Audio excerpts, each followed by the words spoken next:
Hi, everyone. Welcome. Welcome to the December New York Tech Meetup. Thank you so much for your patience as we got set up here. I think everything is streaming live. I'm crossing my fingers that the Facebook went live. It's taken a few seconds, so we'll check on that in just a minute. But in the meantime, welcome again to the December 2020 New York Tech Meetup. Tonight is a very special night. It's our women's demo night, and we have an amazing lineup of phenomenal founders presenting their products, their tech to you this evening. We do this every year. We end the year with a celebration of female founders, and it's one of my favorite events to put together every year. So you're in store for some really fantastic demos. Before we begin, I'm just going to go through a few quick thank yous, the agenda for the evening, and some and then we'll get right into the tech demos.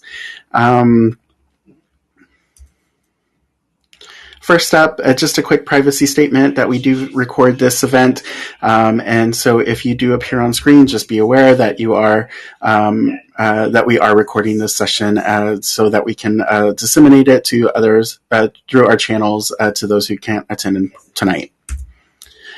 Quickly, tonight's agenda, a little bit about New York Tech Alliance, a few thank yous, a few ground rules. We'll be introducing our guest MC, Sapna. Then we'll get to the demos for this evening. And then we'll end the evening with with any ask and offers that you have. So please stay tuned. If you have something that you'd like to offer or ask from the community, please feel free to put them in the chat. And if we have time at the end of the event, we'll be announcing them to the audience as well. A bit about New York Tech Alliance. New York Tech Alliance is driving access, equity, and inclusion in the New York Tech community to make sure that it's the most diverse and dynamic in the world. We want it to be representative of the city that we're in, and so we're always striving to push these issues forward. If you want to learn more, please learn more at nytech.org.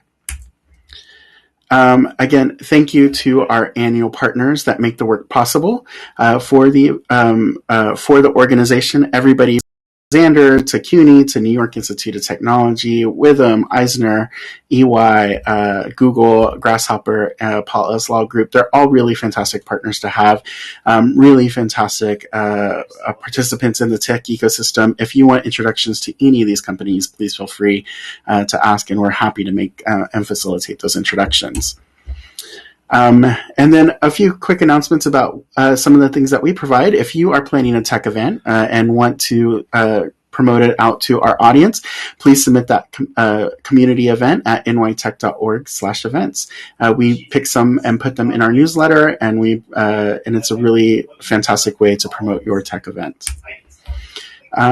In the same way, if you have an ask or an offer from our community, as I mentioned before, we might be sharing a few of those this evening, but you can always feel free to share those on our website at nytech.org/ask-and-offers. And then quickly, our next event, our very first event for 2021 will be a founder spotlight with Grasshopper Bank. We'll be spotlighting Rebecca Bastian. She's the CEO and co-founder of OwnTrail. Be sure to check out that event happening on January the 7th at noon. It's a really fantastic series of events that we've been putting on in partnership with Grasshopper Bank, highlighting phenomenal female founders. So please check them out. You can find all of those on our website at nytech.org. And then there's a few ways that you can also support the New York Tech Alliance. The first is by making a simple donation when you RSVP for any of our events.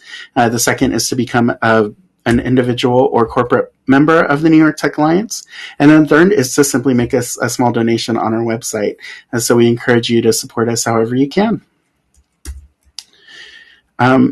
I'm also like to announce that we have launched our volunteer corps.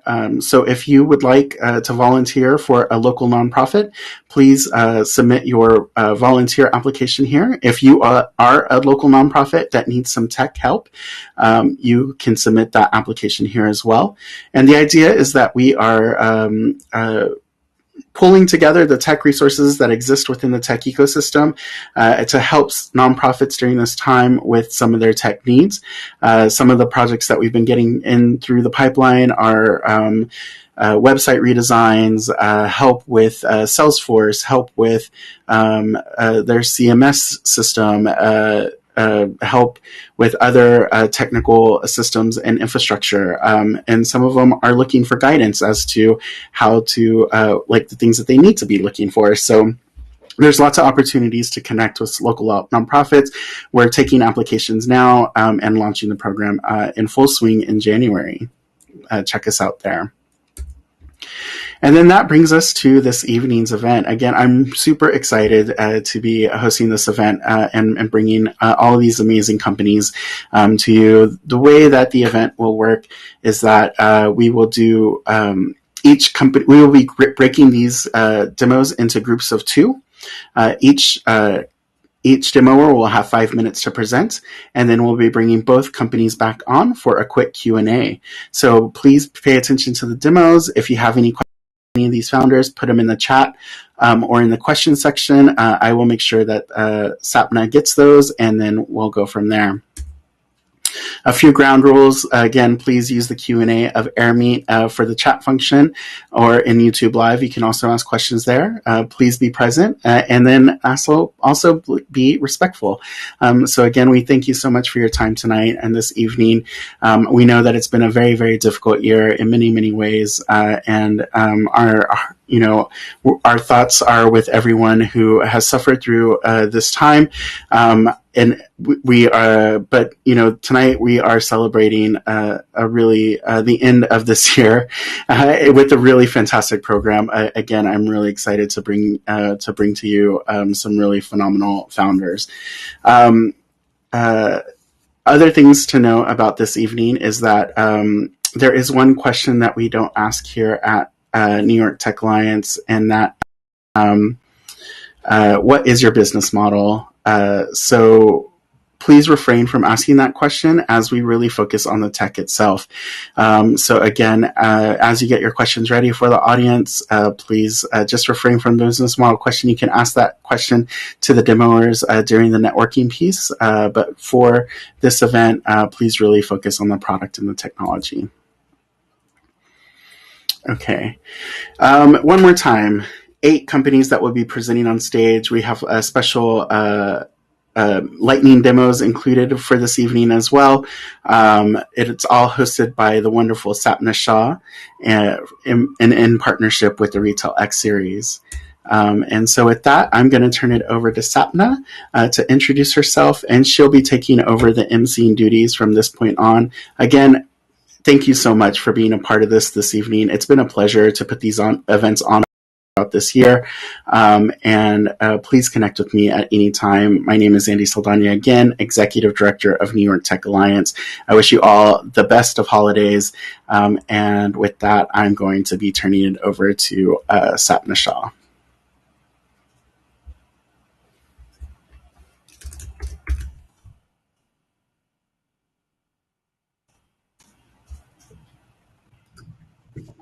Hi, Sapna.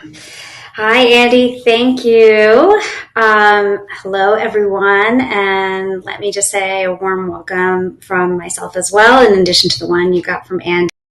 As Andy said, my name is Sapna Shah. I'm the founder of Retail X Series, which is an ecosystem for early stage companies who are reinventing the future of retail.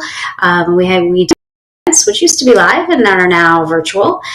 We have a Slack group and resources for all the founders in the ecosystem. If you are doing anything in the retail kind of world, whether that is, retail tech or digital brands or digitally native brands, marketplaces, those sorts of things, please feel free to check us out at the website listed on the screen share. I'm also an angel investor. I invest in the future of retail at pre-seed. That is from retail tech to brands. That is under my other sort of title, which is as principal of Red Giraffe. And I'm thrilled to be emceeing Women's Demo Night tonight. We've got a great evening, as Andy mentioned, of 8 demos plus 3 lightning demos. So I want to get started without any further ado. Let's invite up our group one, which is Nation Builder and Vote Run Nation Builder and the team from Nation Builder, Sorcha and Donna. And we'll get started with our first demo of the night. Hello, everyone.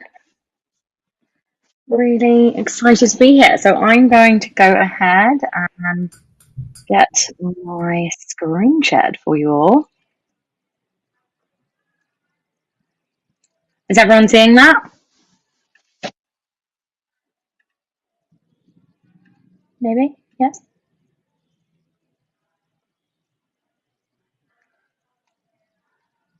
Okay. Well, could someone just give me a thumbs up if you are seeing my screen share? Dana, are you seeing it? I'm not. Yeah, Sorcha, I'm not seeing your screen share.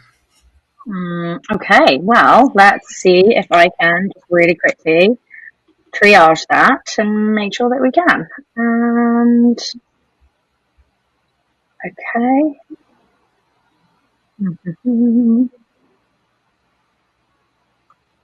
How about now? Yeah, you're good to go now.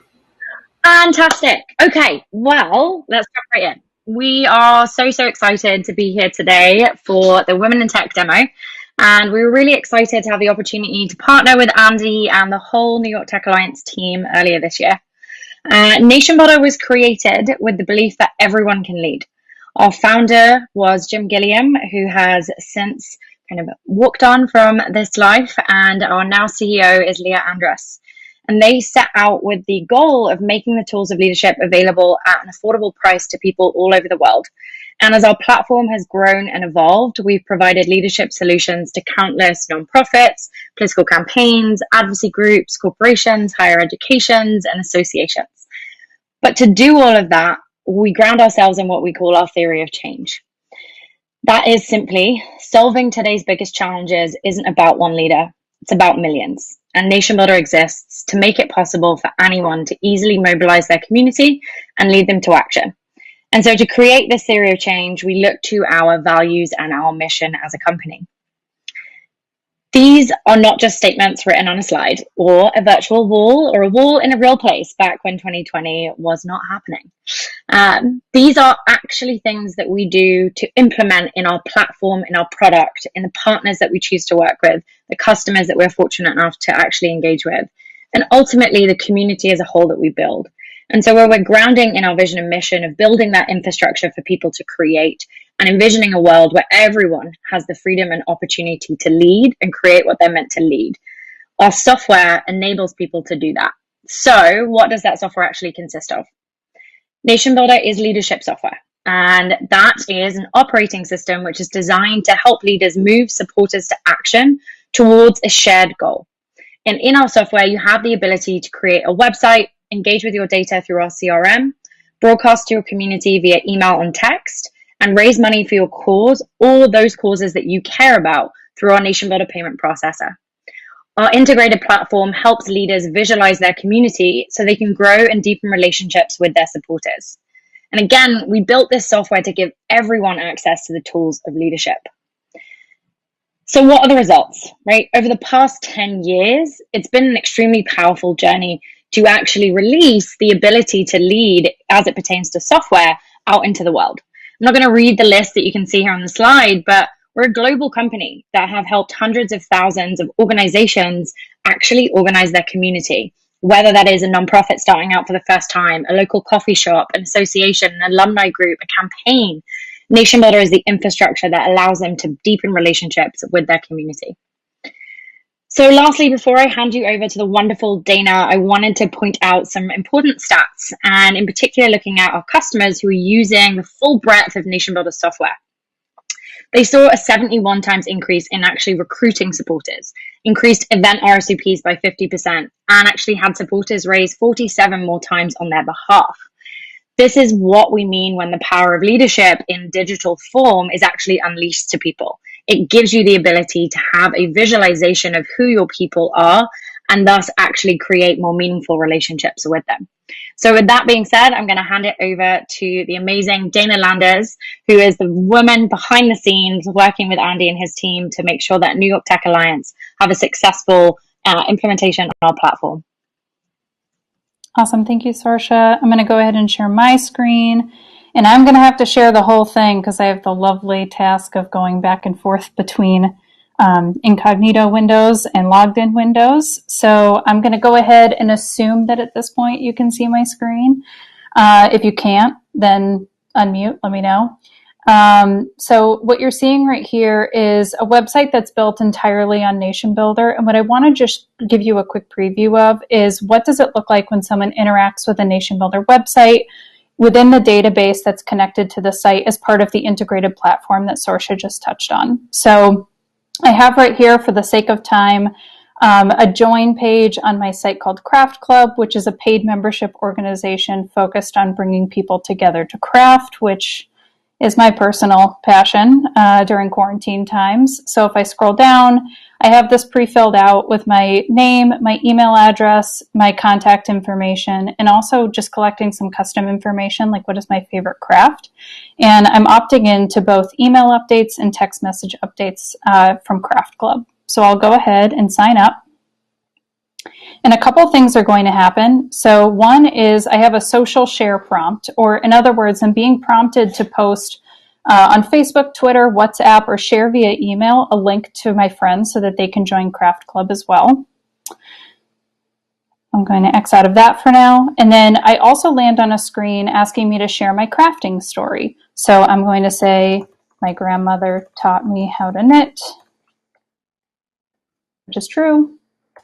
I'll add an exclamation point. It's very exciting. And then I'll go ahead and share my story. So a really quick way to take advantage of the fact that someone just signed up, ask them to provide more context. Usually when someone first signs up, they're really excited about the organization. So it's a great time to ask for more information. And we enable that by chaining these actions together. NATIONBUILDER websites are very oriented around actions and driving people to engage more and more with the organization. So I'll share my story. And then really quickly, I'm going to pop into the database, which this is the NATIONBUILDER control panel, which is the flip side of NATIONBUILDER, where you can see all the data feed in from your website and then organize communications to those individuals. So I'll go ahead and refresh the screen, and I'll click into the profile that I just created. And you'll see a couple of different elements, including my contact information, my opted-in email and phone number. And what you might not have noticed is that I actually logged in through a link that Sorcha had posted on social media. And because I did that, Sorcha's marked as my recruiter. And I'm also landing on a path to become a paid member. And that's because I went ahead and shared my story, meaning that I'm likely to take that next step. And now whoever is managing this account, in this case me, can solicit me as a potential paid member and try to move me along this ladder of engagement to get me to that next level. And that is NATIONBUILDER in a nutshell. Thank you so much to both of you. That was a wonderful demo. In the interest of time, we're just going to move right along. Next, let's welcome Amanda from Vote Run Lead to the stage. Amanda, you've got 5 minutes. Hi, all. Can you hear me okay? All right, I'll go ahead and do the screen share. Down.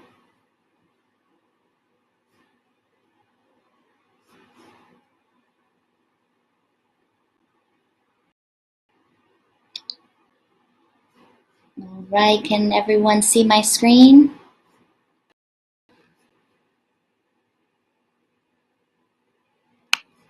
Make sure I do.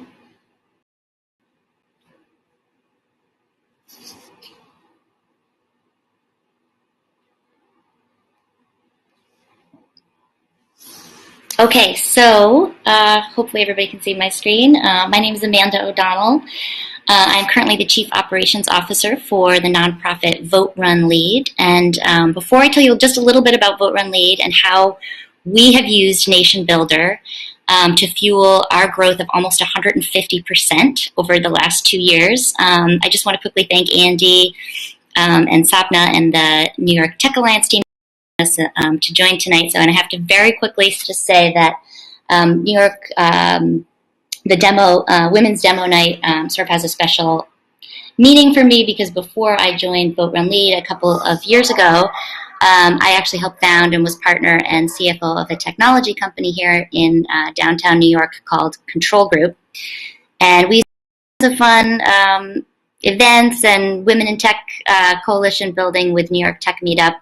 And Women's Demo Night was one of my favorite nights of the year, so it's really great to get to be back and feel sort of like coming full circle. So I really appreciate that. So a little bit about Vote Run Lead. Make sure I can cycle through these slides. So Vote Run Lead trains women to run for office and win. We believe that more women in government creates a stronger democracy, and we are on a mission to make that happen. And we really, truly believe that a government that is actually reflective of its communities is creates the democracy that we all deserve. So how do we do it? We do it through community organizing, through online networks, and now online workshops. And through those avenues, we are training thousands of diverse women to run everywhere, all across the country, mostly for state and local seats. We are working to protect our democracy and democracy that we believe we all deserve. And launching in January 2021, we are starting a new campaign called Run 51, which will specifically be focused on transforming state legislatures to become majority female, which is a very exciting new campaign, which we will be using NATIONBUILDER even more extensively than we are now to help us with. And on the left, you'll see a picture of one of our amazing Vote Run Lead alumna. Bushra Amawala is just a great example of one of the women who's come through our program and then went on to run for office. She recently ran for county commission, did not win, but is a current school board member and is currently the youngest Muslim elected official in the United States. So very quickly, some of our 2020 electoral results. We had over 300 women run for office in 2020. They represent 39 states, so really all across the country, a lot of geographic diversity. 54% was roughly our win rate of our alums who were on the ballot in November. Of the women of color, 71% of those women won. We also, just in our outreach, reached over 18,000 women in terms of training, inspiration, motivation, and the #1 seat that our alums were running for was state representative. So I mentioned we also did our first Get Out the Vote campaign was in 2020. And so just a couple quick stats from that. We made over 33,000 phone calls from 19 phone banks, sent over 32,000 texts, had over 3,000 conversations, engaged 313 volunteers, and did 8 trainings, including a 3-hour Get Out the Vote boot camp for our candidates. And just another example of a super awesome Vote Run Lead alum. You'll see her picture on the right there is Cori Bush. Cori Bush is the first Black woman to represent Missouri in the House of Representatives. She's a Black Lives Matter activist and a registered nurse, and unseated a 40-year father-son set of incumbents in her district. And so we're super proud of her. If you don't know about her, check her out. So that's some of the Vote Run Lead has had, specifically this year. And so NATIONBUILDER is the platform that really powers and has powered that impact. So just a couple of quick notes about how we actually use NATIONBUILDER this year. We recruited volunteers using the integrated forms that Dana just demoed, and so by building those and embedding those directly into our website, we were able to seamlessly add folks who signed up to be volunteers and tag them in our database, and it made it really easy just to manage that list. Very efficient. We also launched a texting campaign, which we used a platform called Prompt.io for. Thanks to the fact that NATIONBUILDER had an integration with Prompt.io, we were able to seamlessly import our call lists which again, just for a small, medium-sized nonprofit, made a big difference in terms of how we were able to be super efficient with our team. On the phone bank side, we used a platform called Call Hub, and again, we were able to integrate with NATIONBUILDER, so we were able to really easily sync up our lists and do two-way sync. And then finally, we were able to use the event sign-up that's built into NATIONBUILDER on our website to sign up volunteers for specific phone bank shifts, and they were able to do that right on our website, and we were able to manage all of that, again, seamlessly. And then finally, I just want to say that NATIONBUILDER really have been amazing partners for us, and I promise I'm not getting paid or getting any kind of special discount to say this, but I think, we're all technologists here, and, we all know that that the software is really only half of the equation, and it's the people behind the software and the technology that are often just as important. And I just have to say that the NATIONBUILDER team really stands up to that, and has been a pleasure and amazing to work with. So thank you to the NATIONBUILDER team. And I'm not sure if I'm allowed to put our ask in now, but if I am, my ask is please consider running for office, or ask another woman in your network to run. We know that's from the women who come to us that a lot of times they say it's because somebody else in their network asked them to run.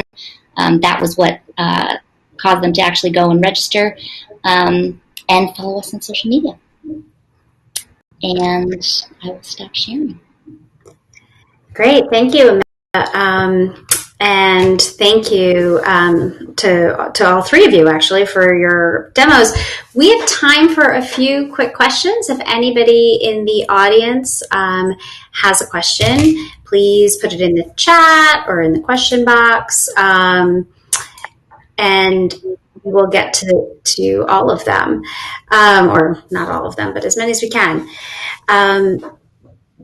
I had a quick question, actually, while we wait to see if there's any other questions coming from the group, which was on the Vote Run Lead platform. How much do your volunteers and candidates that you're backing, all of that stuff, all of those people interact with kind of the tech behind the platform? How much of it is open to everyone versus maybe something that your team does?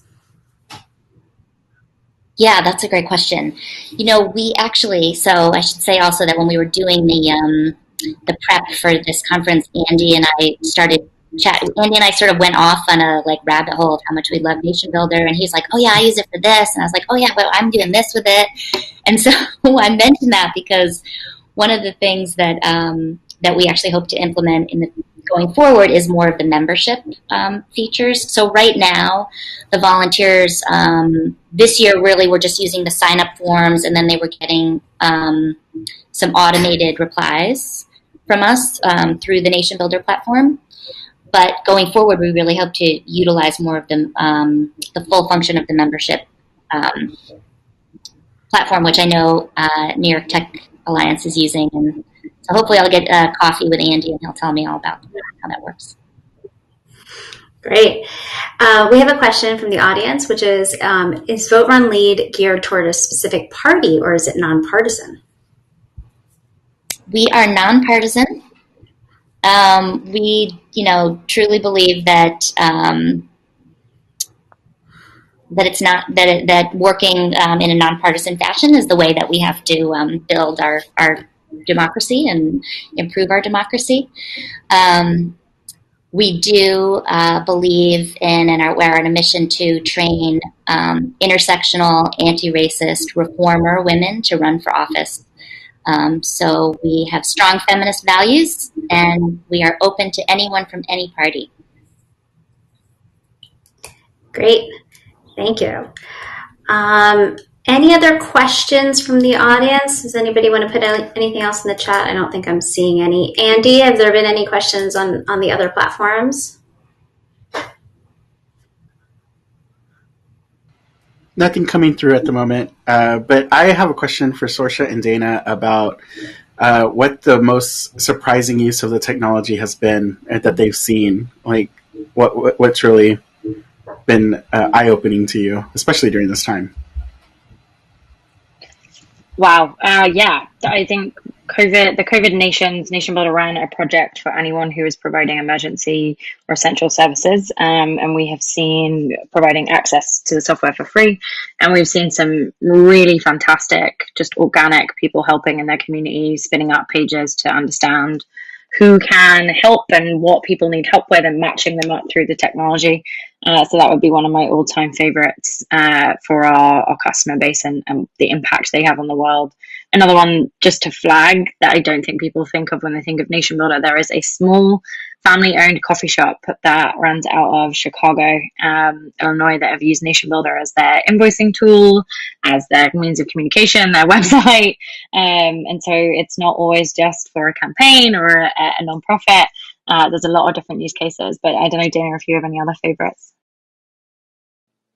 No, I mean, I think honestly, over the course of the last year, it's been a lot of like just working with organizations to use technology in really creative ways to facilitate things like this, honestly, that they would have normally done in person. I just worked with a union to facilitate an election online for the first time, which was incredibly like interesting and also very difficult, considering that that's usually a very like strongly ingrained in person activity. So I think that has just been a really cool experience to see communities come together in a way that they weren't previously doing online.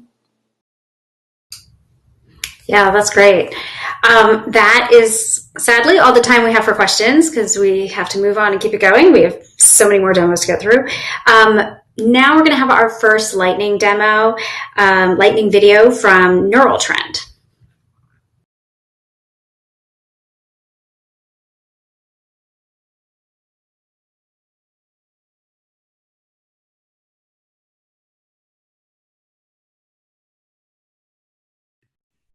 Hello, my name is Rigney Cunningham and I am a founding partner of Neural Trend. We are here to solve a $300 billion problem that retailers lose every year on inventory misjudgment. Here I have some visuals to show you our solution. We built an AI and big data platform that reports on trends daily and predicts them up to a year ahead. It is a tool for apparel retailers to help them make better data-informed decisions around which products to carry. We have developed comprehensive tools that help retailers foresee which products will sell and then price it, promote it, and stock it appropriately. We've done a handful of use cases with customers like Walmart and Saks Fifth pre-launch, and since our launch mid-August, we are now in pilots with Modazita and Olivella. Our ask to any apparel or beauty retailer that is looking to use data to try out our solution and or investors interested in the space. Thank you for your time.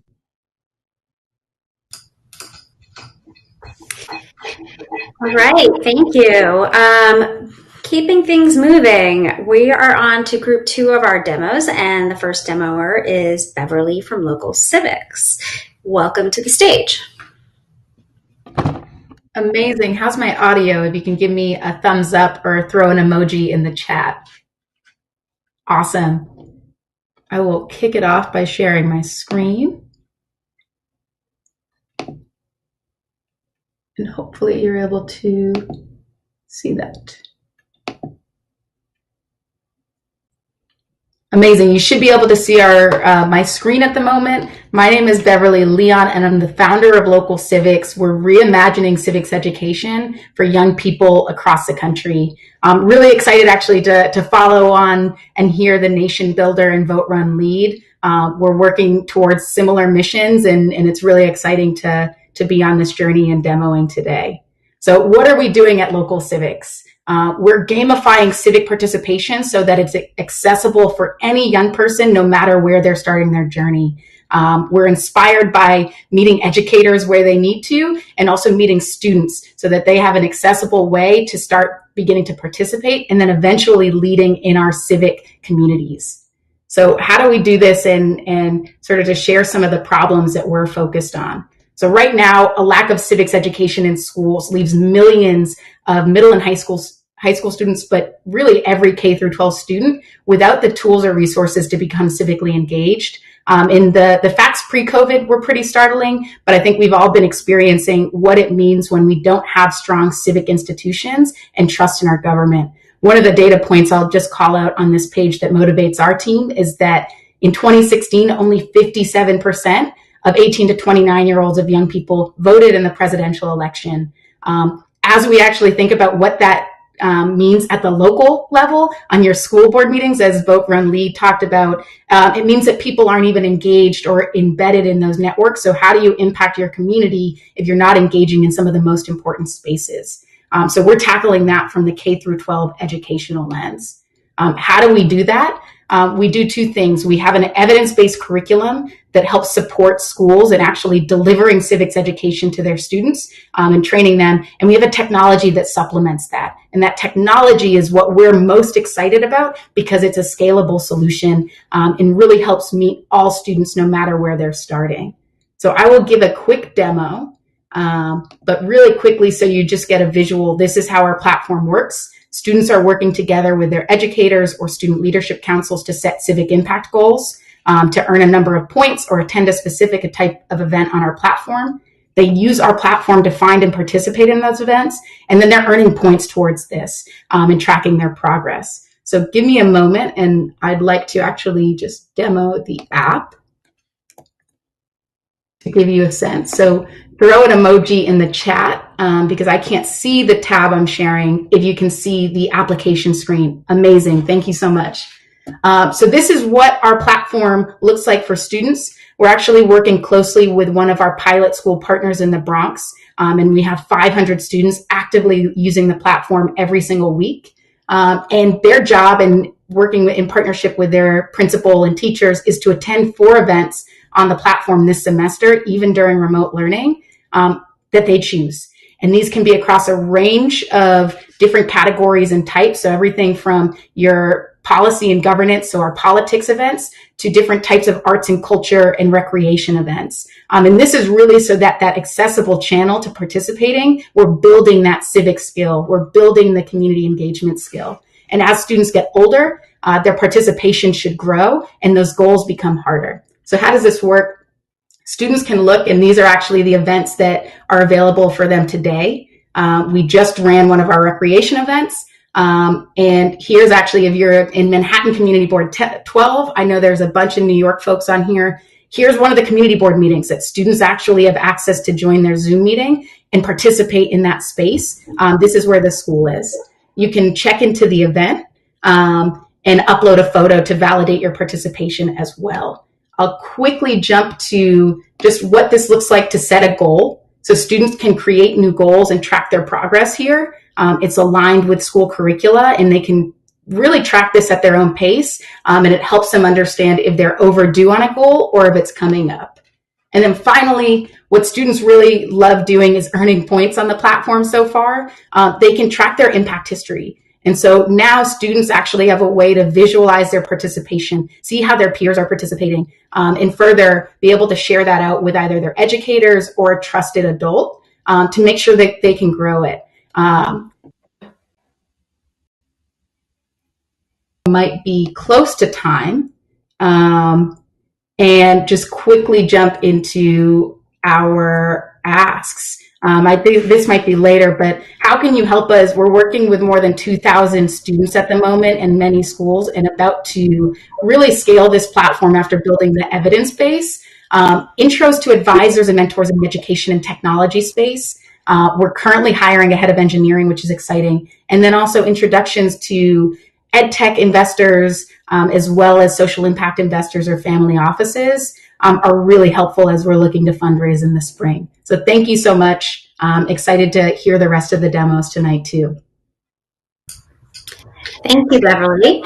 Thank you for that great demo. And we're going to move next to Reposit. I think we have 3 speakers who are all going to turn on their cameras in just a second and share their screens. Hello. Can you guys see my screen? Okay, awesome. I'm Heather. We also have Jamie and Alexa, my two co-founders, on as well. We are the co-founders of Reposit. Reposit was actually born from the pandemic. Jamie, Alexa, and I met at a startup many years ago, very early stage, a company called Beverly. I was head of operations, Alexa was head of sales, Jamie was head of marketing, and we scaled that business from, 4 people in the back of an incubator to like 300 people when it got acquired by a public company. So just the absolute ride of our lives. And we went through it together and we decided that, hey, we could do this on our own too. And so we decided to go off and start our own thing. Now, what we started was a lot different than what Reposit is today.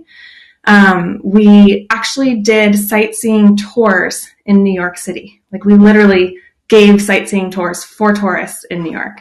That was not compatible with COVID restrictions. And so when it literally became illegal for us to operate, we decided to take a step back, use what we learned about the travel industry, and really build something meaningful. And so we decided to build software for travel agents back in March. And so we've been building this since March. And basically, in our experience working with travel agents, we decided that the way they do business is really old school. We were a supplier at the time because we provided tours for them to package up for their clients. But what we found is that they're doing business on pen and paper. They have no way of finding new suppliers like us or new hotels or the latest and greatest in these cities. They're trying to fax over contracts or literally send them in the mail. They're sending checks. They're calling with credit card info, and they just don't have systems and processes to streamline their business.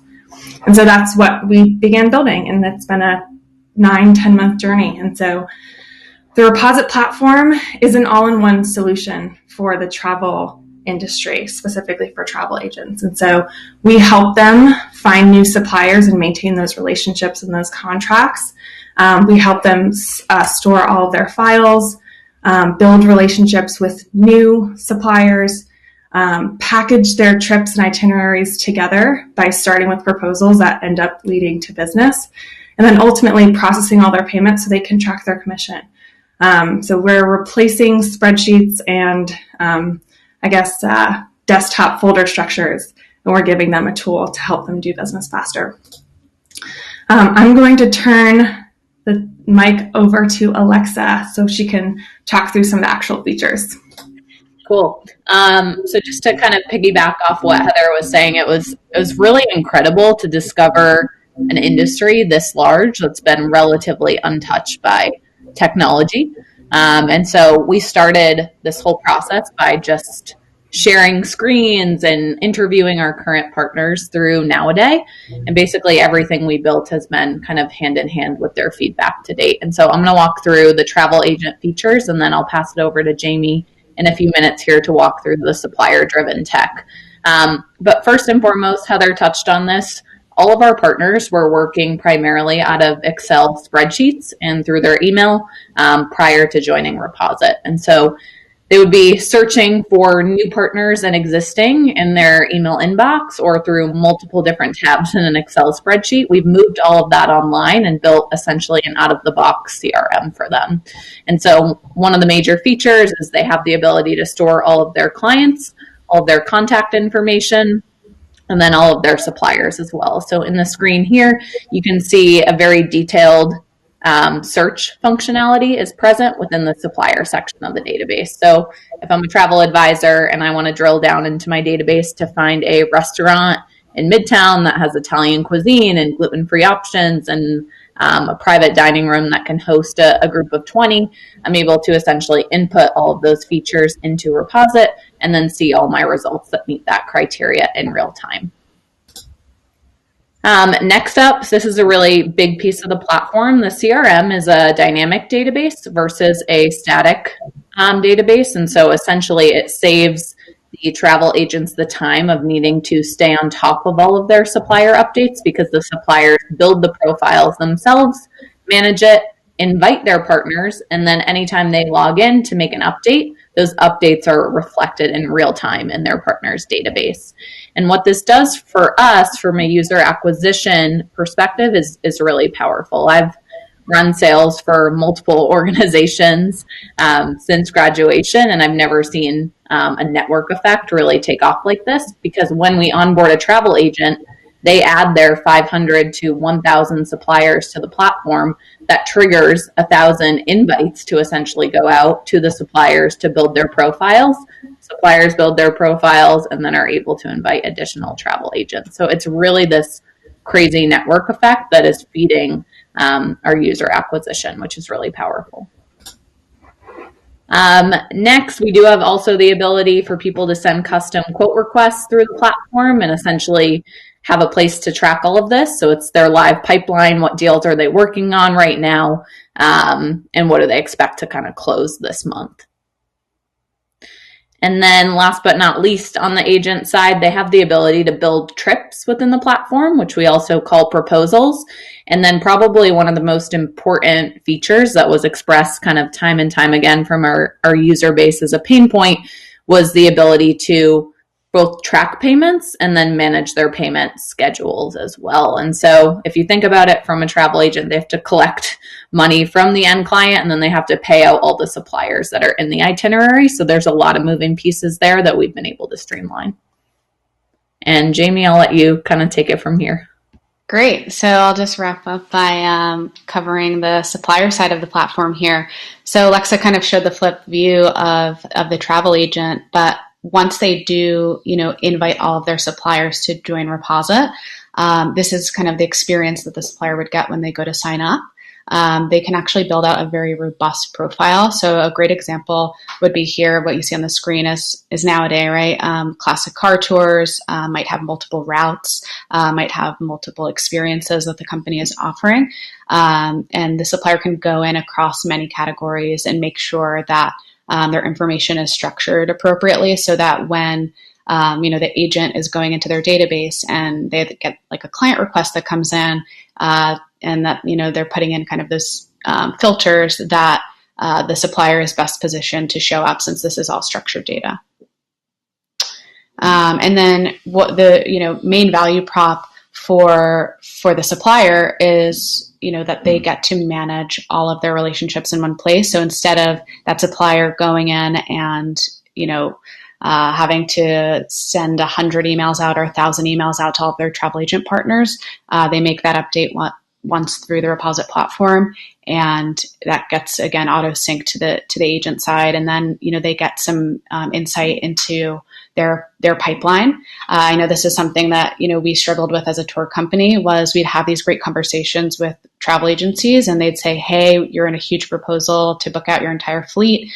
And we would kind of have to just wait until we heard back. And that'd be great if we won the business, but through Reposit, you can actually see the different stages to see that something is out, for a client's review. Once something is accepted, the supplier gets notified, and it really allows them to better manage their revenue. And then, what kind of the missing piece of the puzzle here is not only are we fully bringing this industry online and allowing for a management tool, but what we've layered in is also a discovery feature.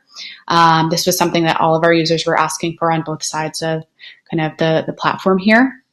And the way the industry operated pre-COVID was very much, going to trade shows, and which were very expensive, especially for a lot of these folks to be attending.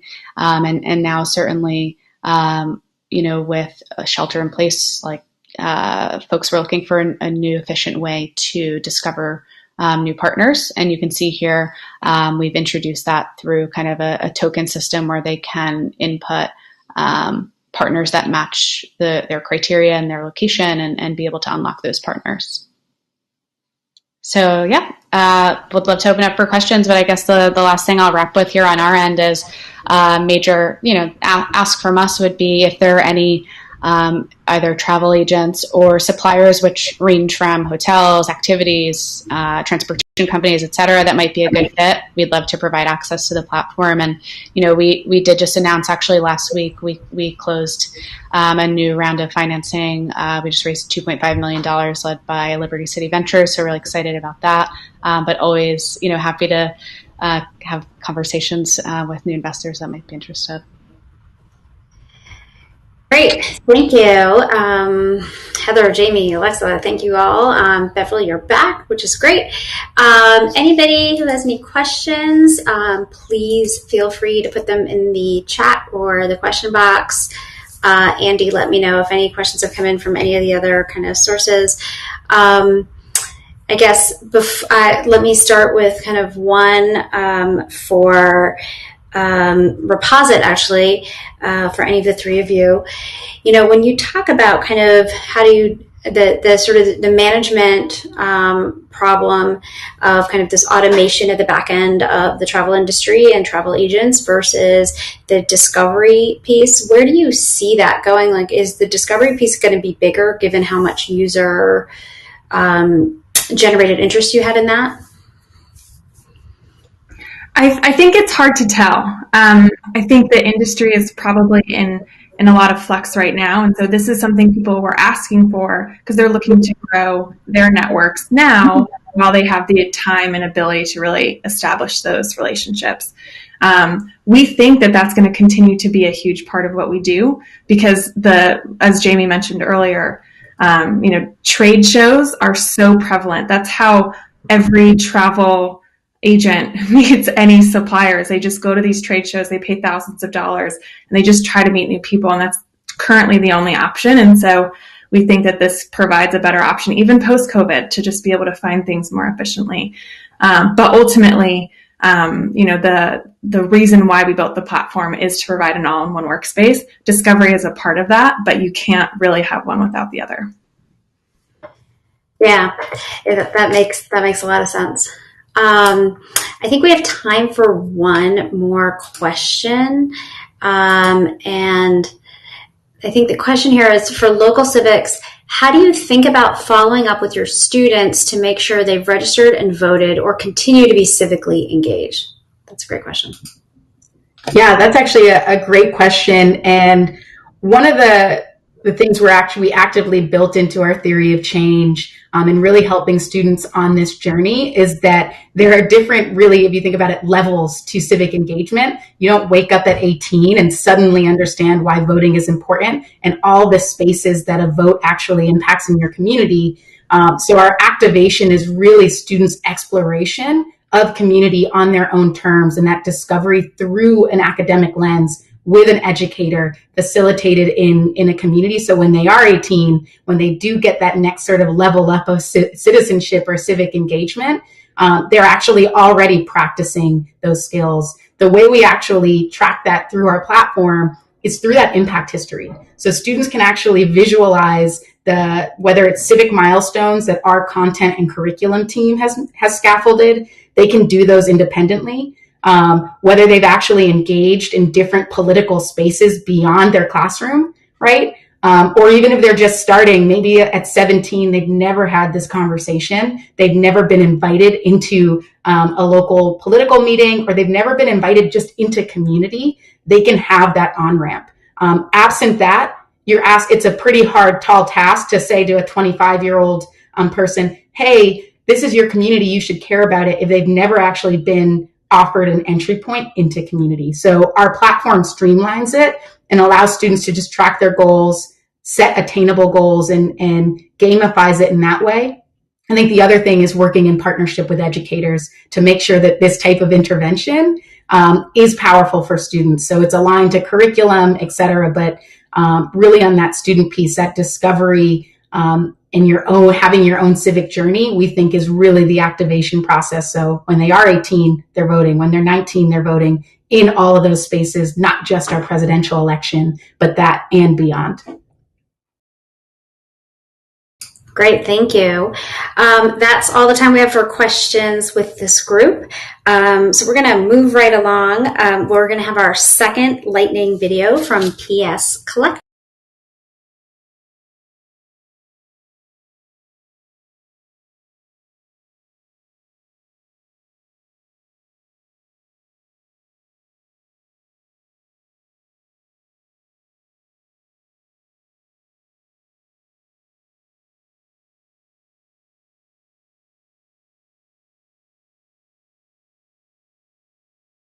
The PS Collective is a size-inclusive, tech-powered marketplace that helps women find clothing that fits and flatters her figure. We use machine learning and AI technology to personalize the female shopping experience, getting back to the traditional ways clothing was made, with each individual in mind.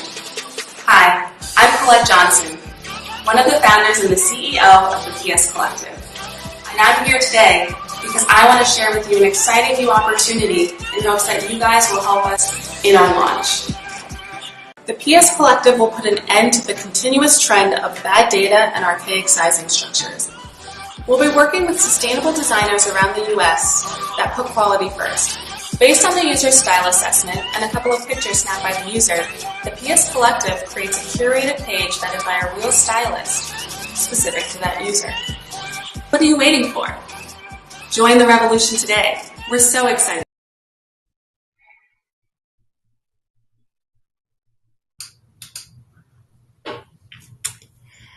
All right, everyone. I hope you enjoyed that video. We're going to move next to our next two demoers. The first in this group is Finite, and welcome, Fatima, to the stage. Hi, hello, everyone. I'm just going to go ahead and share my screen.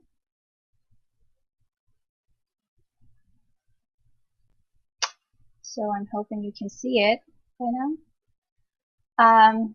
So I'm Fatima, founder at Finite. We are a facial recognition platform that can match users to skincare products based on our predictive AI models. So if we kind of look at the global skincare market opportunity, it is quite large, about $183 billion. And within that, AI retail alone is projected to be $7.3 billion in the next 3 years. But here there is also a problem within, which is that with thousands of products on the counter and even online, how does the average consumer figure out what is right for them? And especially now more than ever, where we have seen kind of a big surge in the consumer app market because of the pandemic, where entire macro behaviors have kind of shifted online and through mobile. I do think that right now is the right opportunity for us to kind of tap and create this new digital reality. And so at Finite, we're doing just that. Our app basically provides haptic feedback through computer vision to create a personalized recommendation for the user, where one, they can find the products at their fingertips, and two, it practically costs them nothing to use it. So kind of just looking at what the technology encompasses, we're basically employing facial recognition models across 4 different skin types. So normal, dry, oily, or combination. And right now the neural nets, they do predict with about 90% accuracy, and they're kind of just interfacing and have a direct link to Amazon's e-commerce gateway, which gives us access to more than 2,000 product listings across 330 brands. And I guess on the operating end, if we kind of have like a high-level overview of what's going on, basically the user takes a photo, it passes through our neural nets. So we've built 2 of them. There's a classification and a segmentation class. To give you perspective, a typical facial recognition software looks at anywhere from 22 to 1,000. We actually process millions of pixel-level annotations, so it is much more accurate.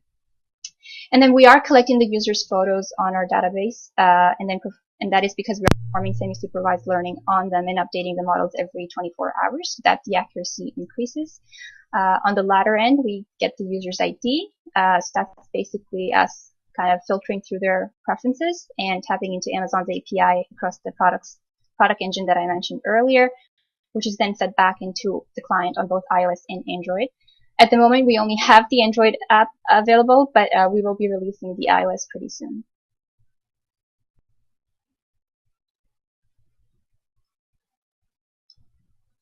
So I just want to go ahead and play a little demo of the screen. Hopefully you guys can see it. So basically the user logs in with their Google or Amazon account. They're prompted to take a photo. And then we determine what their skin profile is. Here they can then select for additional preferences based on their skin concerns or clean beauty or whatever it is that they are interested in. And then they get matched to the top 10 products from Amazon across various product categories. which they can then shop for directly through that platform.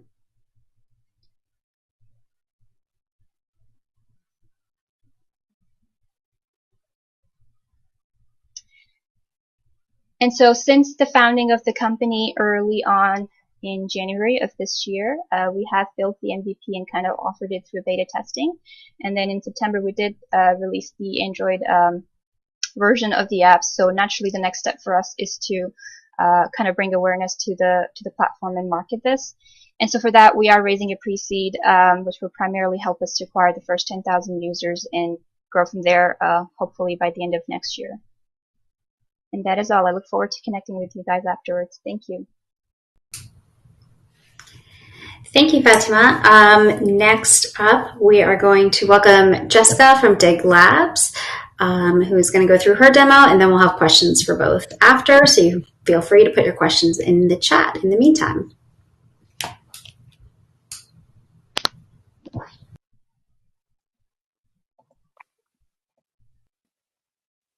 Awesome. Can everybody see my screen? I'm assuming that's yes, if I don't hear otherwise. I can't see, sorry. Awesome. Hi, everyone. I'm Jess, and I'm really excited to share Dig Labs with you all. Also on the screen is Tara, my co-founder. And our vision is to help humans better understand and care for their pets' health. So with almost 135 million pets in the U.S. and 30 billion spent annually on veterinary care, our mission is to use technology to improve the lives and healthcare outcomes for pet-loving families. And specifically, we want to help caregivers and veterinarians combat the real-life barriers of untimely issues, confusing symptoms, and limited resources.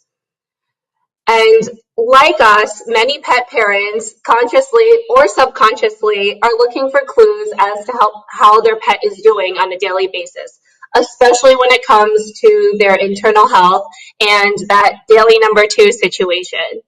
So after working hard this year, we're thrilled to launch our Dig Labs Health app. It's a 10-second internal health check and tracker that provides real-time and contactless insights. To give you a quick overview before digging deeper, I'll play a quick video.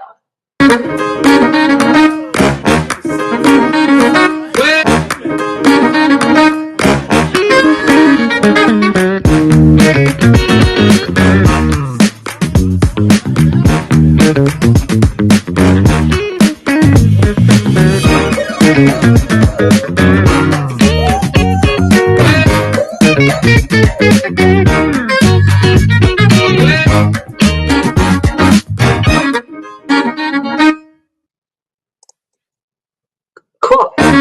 Oh, not that again. So at Dig Labs, we combine the powers of computer vision, science, and mobile technology.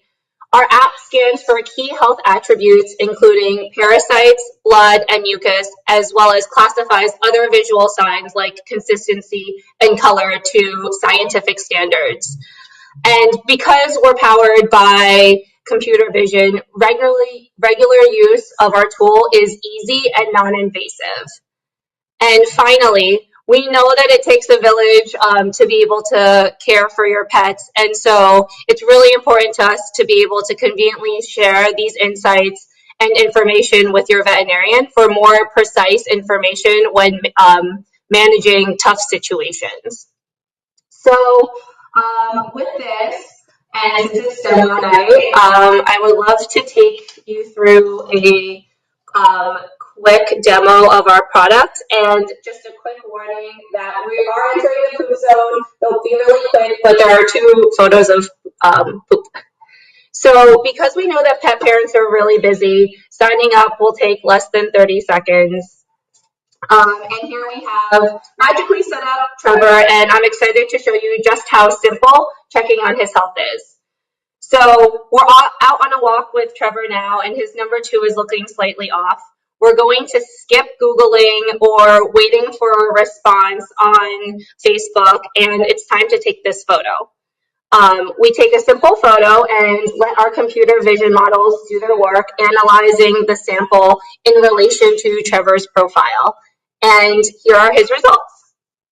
On his results card, you'll see that there are key areas that explain the situation in more detail, such as the consistency, color, coating, parasites, diet and blood, which are locked right now, but will come with more regular usage. And if you want to dig deeper into anything, so for example, the coating, we can see here and learn that mucus is actually a natural and common body response to digestive stressors. And while there is a low level of mucus in Trevor's sample, we recommend close monitoring for the next few bathroom breaks.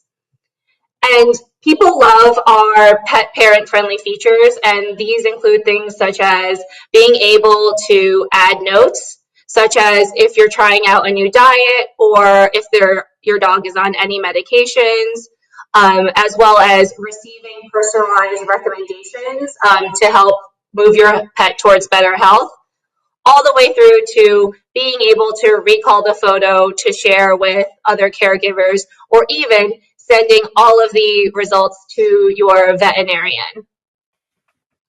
Here we go. So fast forward, we're back at Trevor's homepage. We're going out for a walk for his next number 2. Again, another quick 10 seconds. And this time the computer vision models are able to tell us that, hey, after this runs,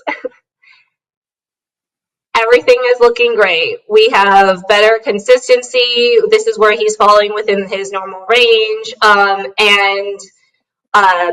Now we can go back and you will see here that we have a nice neat log of all the different instances for Trevor. And with regular usage, we're able to have history graphs and charts that will help to unlock and make managing your pet's care even easier.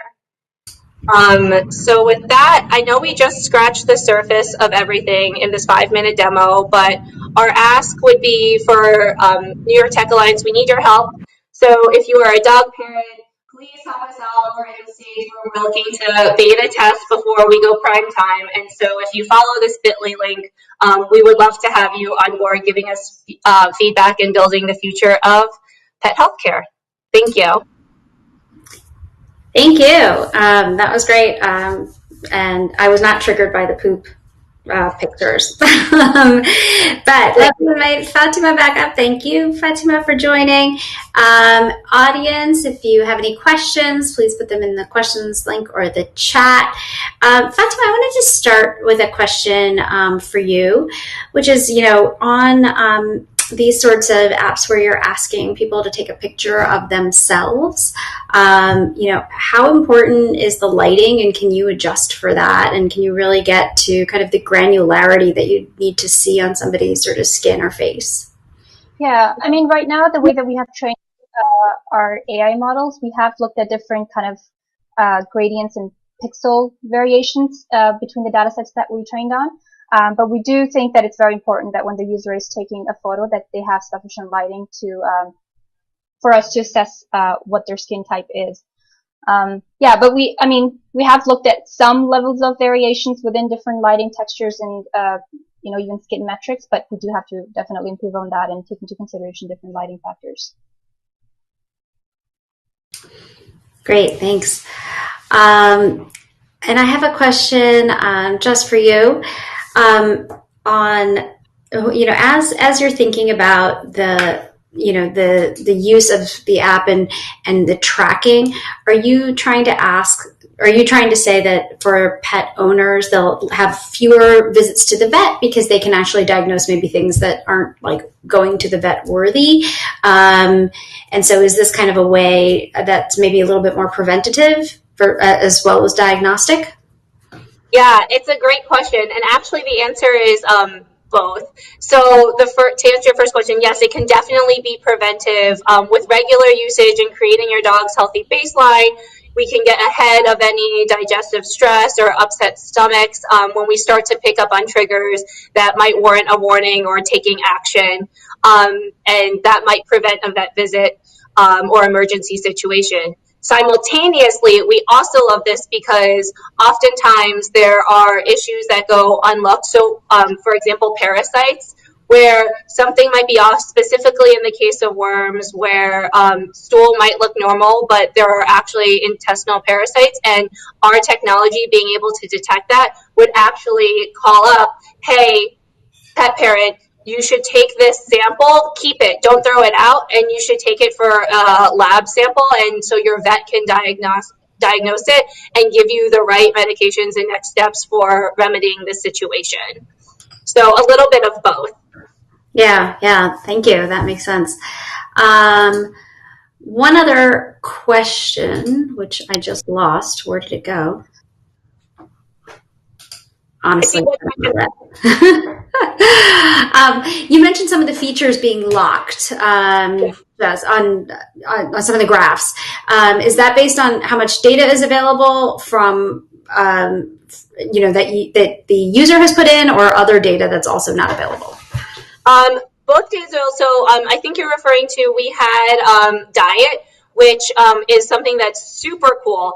What we have been able to do over the last year is take gut microbiome, so quite literally the DNA from your dog's stool that profiles the bacteria that's living in their gut, and correlate that with diet insights. So for example, the carbohydrate load of your dog. And so that's locked on our platform until you've taken a certain amount of photos. So that way we can make sure that we're getting those high quality photos that we need in order to deliver those insights on a regular basis. Got it. Thank you. Thank you. And let me just double check if there are any other questions. I think we're good. I think we actually got the same question again. So I think we're good. Thank you to all of you for presenting, and we're going to move on to our third and final lightning video.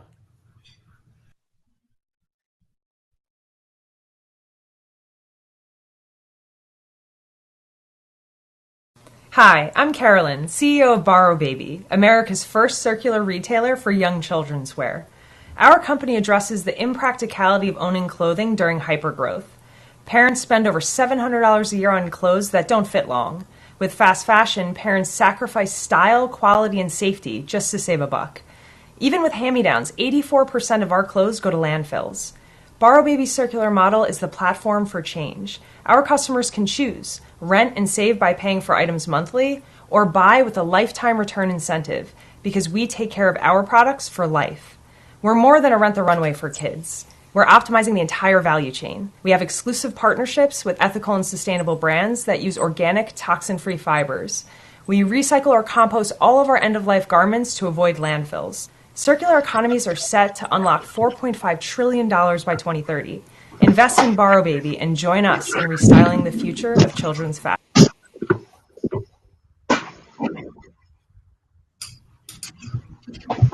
Great.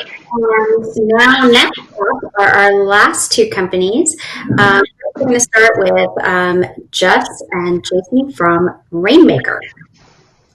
Hi there. Thank you very much for inviting us. I'm going to play a short video, and then we will start. Just let me know when you could see the screen.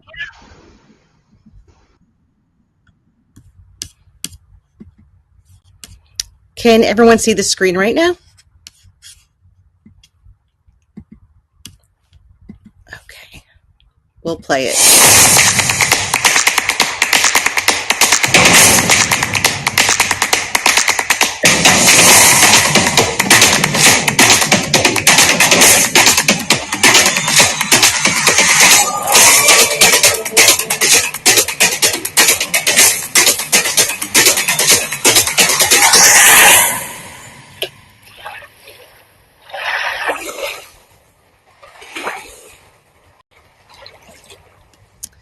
So my name is Jess Choset. I'm the CEO of Rainmaker, and we're a drone data and analytic firm. We developed Nixie, which is a water sampling system for drones.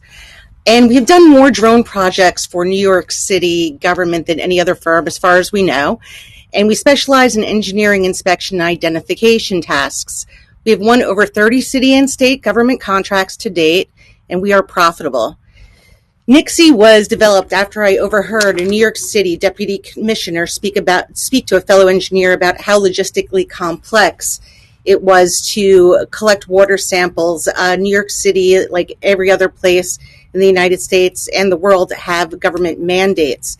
So the current process is antiquated and inefficient, but we need to ensure that our water is safe. And besides for government, also private industry has requirements and mandates by the government to test water for environmental reasons, for health reasons, and for national security reasons. So this is it. This is already a working product, and this is the base model. It's utility patent pending. We'll manufacture and sell this for $750, drone not included. And the way it works is, as you saw from the video, you simply pop in different EPA-approved water sampling bottles. This is 500 milliliter that New York City Department of Environmental Protection uses. And you just keep popping them out and just continuously do water sampling. We have sped up water sampling process by 75% using this. This reduces labor, this reduces cost, of course. Right now, New York City collects about 1,200 samples every single month, 365 days a year, by the way, and they're having a very hard time keeping up. We can collect 120 samples a day during that same time period. So this is really, a device that has sped this process up considerably. But this is the base model. We have a new model that we're working on that instead of a water sampling bottle inside, we have water sensors. And these water sensors take real-time water samples, which means that we're able to avoid the water collection process completely. And this saves enormous amounts of time and money because you don't have to transport the samples to a water sampling lab, and you don't have to pay for the samples to be tested, and you don't have to wait days to get the results.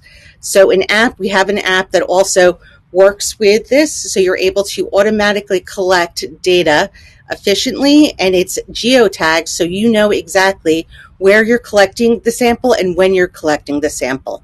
So we're challenging the way that the water sampling is done worldwide, and we're doing it with government who make the rules. We've just been informed a few weeks ago that we have won our 34th government contract. We'll be working with the New York City Department of Environmental Protection to test and develop NICSI, as well as work on a few other drone-related projects related to water engineering. The largest privately held water engineering firm in the U.S., Hazen & Sawyer, and before that I worked for Bloomberg LP in data analytics.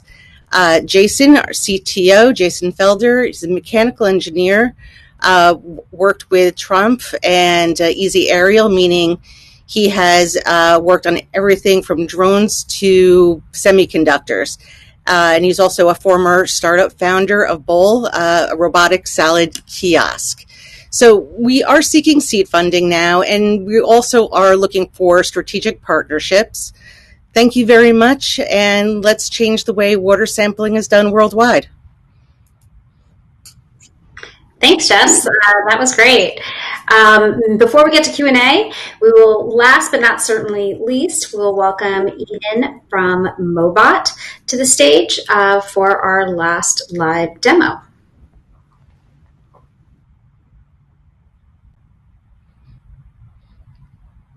Hey, can you guys hear me? Awesome. Let me just share my screen. Hi, everyone. My name is Eden, and I'm Mobot. We're a 20-person team based in New York. And a little bit about me before we kind of get started about Mobot. Before starting the company, I was working at Palantir and a medical device unicorn as a product manager. And in actually creating this company, I quit my job and built the first prototype and then found our first customer, who is actually still with us today, before going through Newark Venture Partners Labs program in the fall of 2018. And then we actually went through Y Combinator in winter 19. And coming out of YC as a solo founder, we were able to raise a seed round to build out the rest of the team and build our technology platform. And so what we do at Mobot is we provide an on-demand mobile app testing service using supervised mechanical robots. And the reason we do this is because mobile QA for a lot of product managers is really painful. When I was a PM, I was responsible for shipping new software features while making sure that existing parts of mobile apps didn't break. And so this is what my desk actually looked like when I was working as a PM. I had to test on all these different phones all the time, different iPads, iPhones, Androids, different flavors of different operating systems. And this drove me crazy. A lot of existing mobile app solutions out there are actually attempting to automate the process using emulators. And this means that engineers have to write Appium or XCUI code, which then runs on a simulator in the cloud, and it uses BrowserStack or Amazon Web Services device farm to actually execute these tests on a physical device.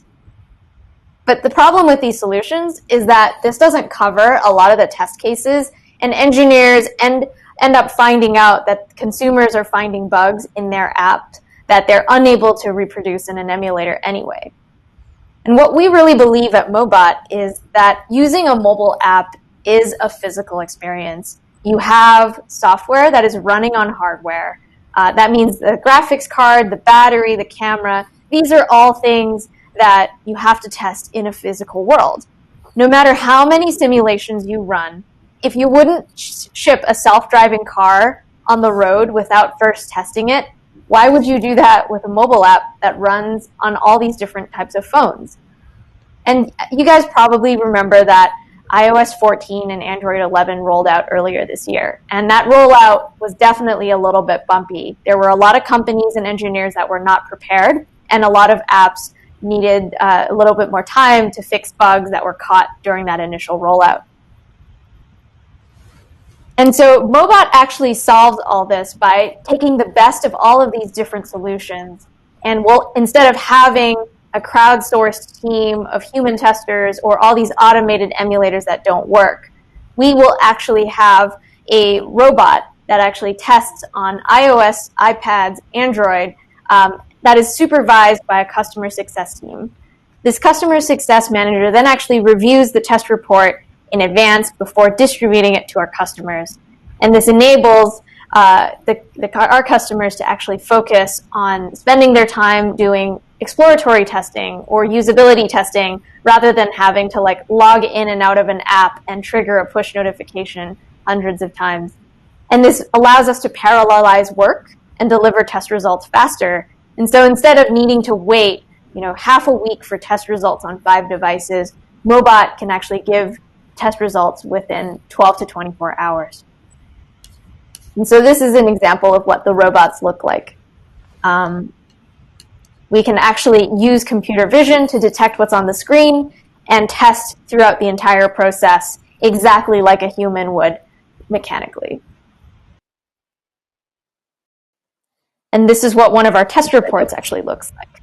Customers can actually see a screenshot by screenshot replay of everything that's happening, including timestamps and test device information for actually reproducing bugs. So we've worked with a lot of customers and really helped them to raise their App Store rating, crash-free rate, and we've noticed that each different customer uses Mobot in a different way. And a lot of those test cases end up covering hardware that they're unable to automate using our competitor solutions. So our 20-person team has worked at a bunch of great companies prior to this, and we're grateful to have raised over $5 million to date from our investors.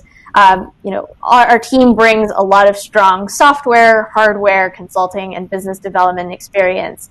And this enables us to deliver a pretty seamless QA solution to our customers. Throughout 2020, Mobot has grown an average of 10% month over month, even through the pandemic. And we're very excited that there was zero loss of business continuity. We're planning to grow our testing capacity build a defensible proprietary technology platform, and improve our operating efficiency as we scale towards our Series A. If you work on a mobile app or you are a company that might benefit from Mobot in a different way, please reach out. It would be awesome to collaborate. Thank you so much.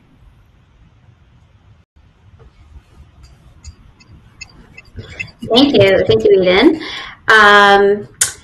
I will invite Jess back up to turn on your camera for the Q&A. The first questions that's actually come in is for you, Jess, which is for Rainmaker. For the new sensor model, how do you ensure the integrity of the sample? Are the sensors a one-time use?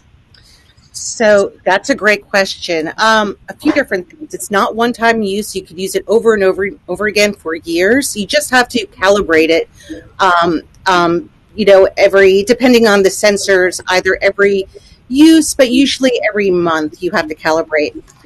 And this is what we're doing with the DEP to prove out how well the sensors pick up. So we are creating a special model that has a water sampling bottle and the sensors on it. So we're going to be taking the water samples old school way with the water bottle as well as the sensors. And that's how we're going to be proving out how well these sensors work. Now, just so you know, these sensors around the world are already being used in the water, but they stay in the water and they don't move. They get expensive, which is why a lot of cities, and New York City only has a few of them, and many other places can't afford that many of them.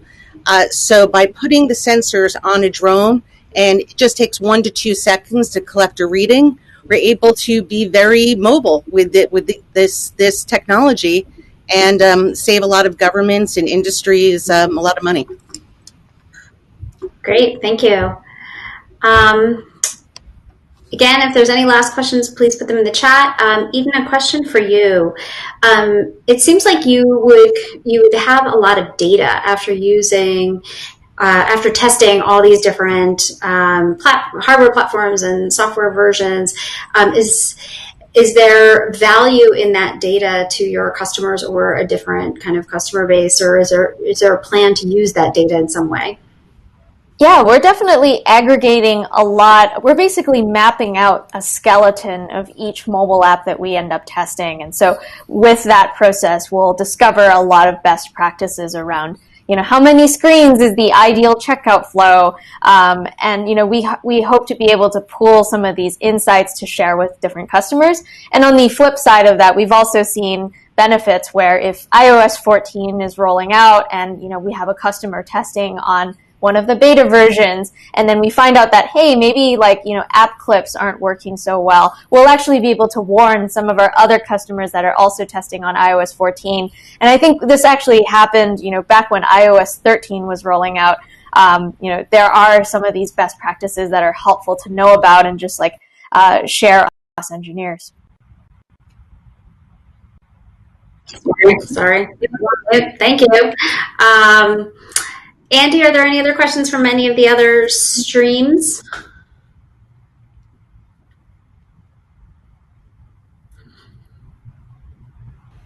Nope, nothing additional. Okay, well, great. Thank you both for your demos. And that is it for the demoing company. So I will say thank you to all the companies that demoed today. Everyone did a great job. I'm sure everyone in the audience would agree. And I'm going to invite Andy back up and all the demoers back up on stage for some final thoughts. And happy holidays, everyone. Yes, thank you so much, Sapna, for emceeing. I cannot get all the demoers on stage at one time, but we'll stick around and hopefully try to do something afterwards. The networking portion will be open immediately after, so if you have any questions, please feel free to connect with anybody. We'll be available until about 8 o'clock. But if you need to run, we completely understand. I wanted to just say thank you to all of the wonderful demos the presenters that demoed tonight. We we had over 40 applications come through for the Women's Demo Night. It was really difficult to select just these 8 to demo and then the 3 lightning pitches. So you all made it very, very difficult. As you can see tonight, the technology is broad reaching, across verticals, across sectors, and it's all pretty phenomenal. I had a really fantastic time meeting each of them and connecting with them. And so as we continue to build our programming for 2021, we'll be definitely doing a lot of very similar programs, and then I'm sure you'll see a lot of the presenters that you saw tonight in deeper conversations as we provide our programming into 2021. So thank you again to everyone who participated. Thank you to everyone who attended and watched on YouTube Live, on Facebook, and here in AirMeet. And thank you to everybody in the community for helping us survive 2020 and making it such a great year of amazing virtual events. With that, I'm going to say happy holidays. I hope you have a great rest of the year. And please reach out to any of us here at New York Tech Alliance. We're always here to help. We're always here to connect. Good luck and on all of your ventures, and we'll see you soon. Thank you so much.